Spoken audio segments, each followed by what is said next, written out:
Okay, today is a special day here at Perma Pastures Farm. We're going to be training the pigs on netting, and this is one step closer to getting them out of here and outside on pasture.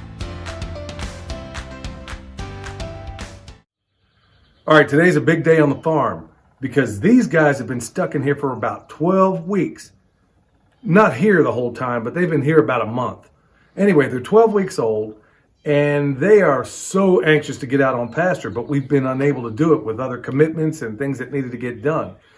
We should have been training them to electric fencing long before now, but hey, better late than never.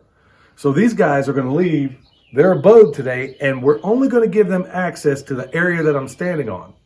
They'll still go to sleep in there at night, but essentially they're going to have way more access to the world around them and ultimately to the world out there. But it's all going to start with the fencing.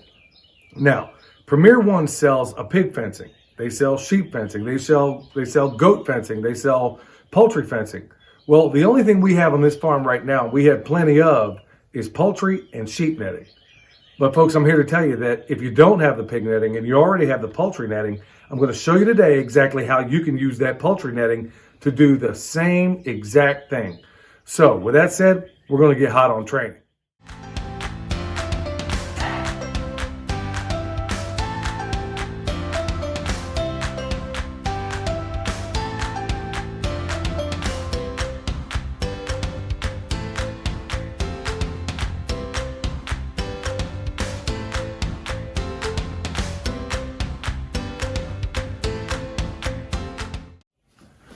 Okay, so the first thing first is to close off all the areas in which these guys could possibly escape. First thing we did was just take some scrap plywood and stuff, and basically that was already here, used to be part of the chicken coop. And all we're doing is blocking off avenues of escape that these guys could possibly use to get away. So that's the first thing.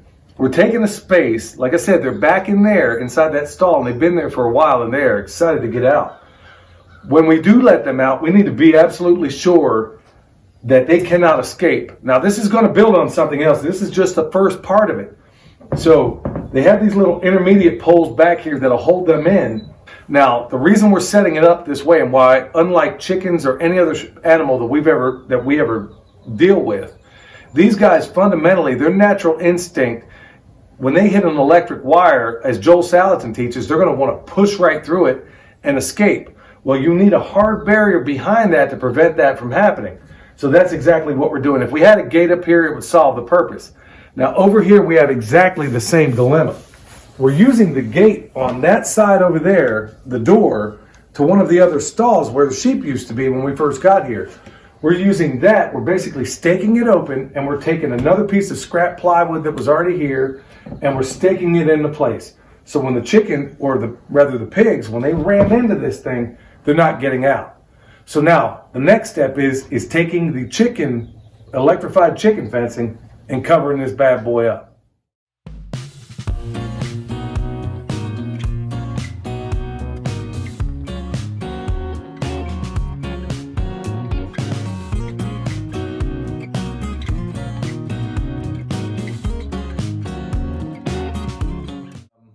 Okay, now everything is complete. We have the netting, just to kind of recap, we have a blocking of some sort to keep them from pushing through. It's a real physical barrier. But on the inside of it is this poultry netting. Now, like I said, you can spend money on pig netting if you want to, but if you already have this stuff, why not use it? Because I know that I can put the voltage on this thing, and if it's not enough, just go get a bigger charger. And we're using an AC charger. It can be a DC charger. It could even be a solar, which ultimately is a DC charger.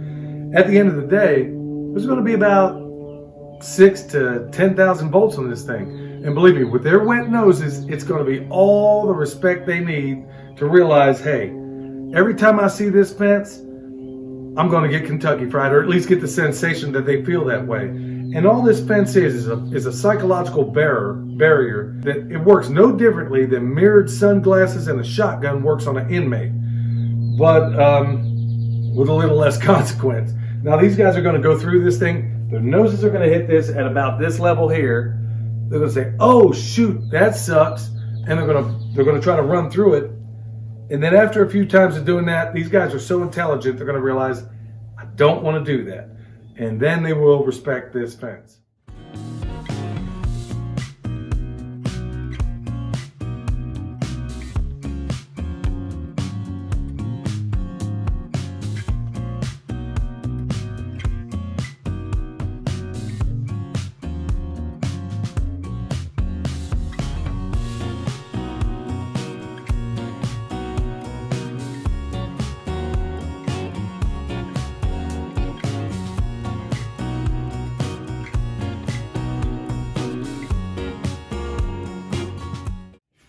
Okay, that's a wrap, folks.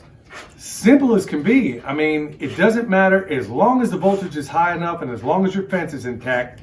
And one thing you didn't see in that video is that I checked nearly every single strand at the bottom.